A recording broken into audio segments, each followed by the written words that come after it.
going to be showing you how to generally love and care for your horse on a daily basis. So first things first, in order to catch your horse, which we will go do in a moment, you first have to grab a halter that fits the size of your horse's head. My horse today is going to be fairly large, so we're going to grab a bigger halter so it fits comfortably on his head. Let's go. So, here are my two horses that I've been taking care of. This is beautiful Zoe. And here around her is the Studley Luke. So to catch your horse, you want to swing the lead rope over their back so they know they're caught. You're going to swing this part over their neck. Put this over his nose. And as you can see underneath, there's a small knot.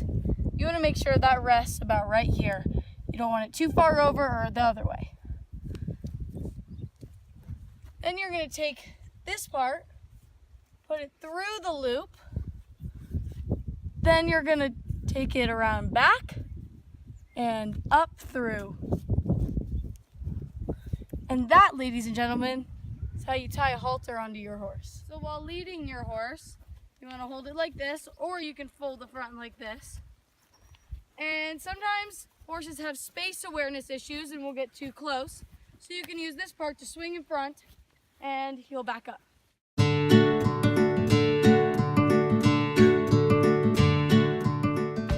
you tie your horse up, you don't want to give them too much rope or they have too much freedom with their head and they can goof around. So you're going to give them just enough. And then we're going to tie a daisy chain.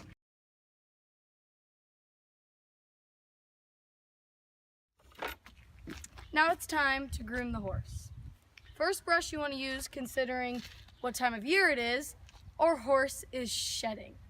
So we're going to use this shedding brush, lightly go over him like this. And we're going to get all that crazy hair he's shedding right off.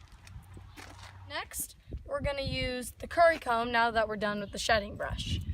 It's shaped like a circle, and that's exactly the motion you go in, is a circular motion. It brings up the dirt that is underneath the hair. A little fun fact when you're brushing your horse is a lot of people might think that their horses like to be scrubbed and brushed on their tummies, but they have sensitive skin under there, and it doesn't feel good. So the only brush I will use down there is the soft brush, which I will show you how to use later.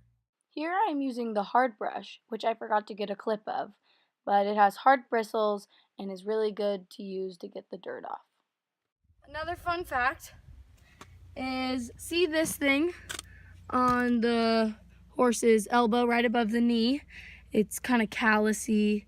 It's called the horse's chestnut, and it is believed to be once a toe on horses' ancestors a very long time ago, but it has no purpose now.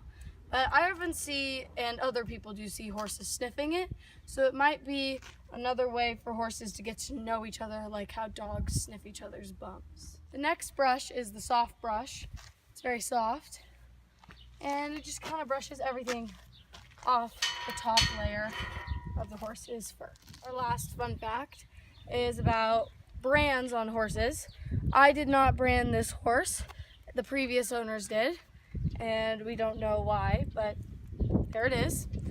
And a lot of brands you see in movies have they stick it in a fire and then they burn the horse. Well, they didn't do that with him. He got a dry ice brand, which they brand him with dry ice, and it causes the hair to actually grow back, but white. If they burnt him with a metal brand, he would just have skin here and a burn scar with no fur. So now we're going to do the mane and tail. And here's the conditioner, which is nice to do because since he's out on a pasture, it's more windy, which can cause tangles in his hair. So what I like to do is spray it on my hands and in his hair. And then when I spray it on my hands, I rub my hands together and I run it through his hair. Just like this. So it's nice and smooth, and I brush it. You want to start from the ends and then work your way up the mane so you're not pulling much hair out. You never want to stand right directly behind a horse, so when you're grooming the tail, you always want to pull it to the side and brush it. Last but not least for the grooming process are the hooves. You're going to use a hoof pick and you're going to lift up the hooves nice and carefully and pick them out. So to do the front hooves, you want to run your hand all the way down their leg, and most horses will lift it for you. And then you're going to take the hoof pick and you're going to go in, pick their hooves. His hooves look a little funny because we just put him out to pasture, and their hooves start to change when they change to a different environment. The next stuff you're going to do is the back hoof. He's already ready for me, as you can see, because we do this a lot. But you want to run down just like the same thing, stay to the side. You want to grab under, pull it backwards, and stretch your leg out, hook your knee under, and go ahead and pick. Next, we're going to saddle him up and get to the fun part. So what you're going to put on him first is the saddle pad. Before you put it on his back, you want to make sure you lay it flat like this against your legs and you check it for anything prickly or pointy like a wood chip or something. Because if that's on his back while the saddle is, it's going to be very irritating and you're going to be wondering why he's acting up the whole time. Next, you're going to saddle him up. I like to put the stirrup over the horn so I can easily get the saddle over his back. In order to saddle him up, you gotta tighten the girth strap. So look here, and there's gonna be two little metal loops here, and they should be in the center. So this looks.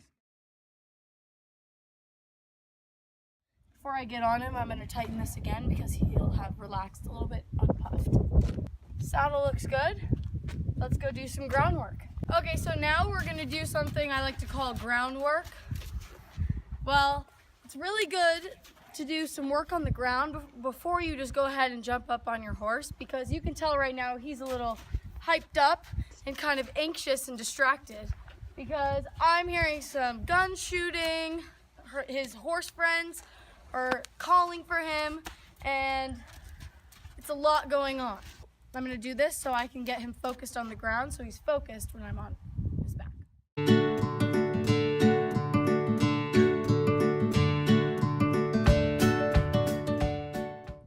So when working your horse, it's really important to look for certain signs that they're thinking and processing what you're teaching them.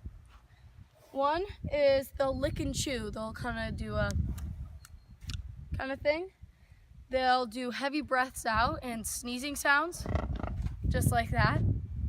And they'll do some constant soft blinking. And he seems pretty relaxed as we can get him today. So I'm gonna go ahead and get up on him. Safety first. Now we're all mounted up. We're gonna go for a ride. Thanks.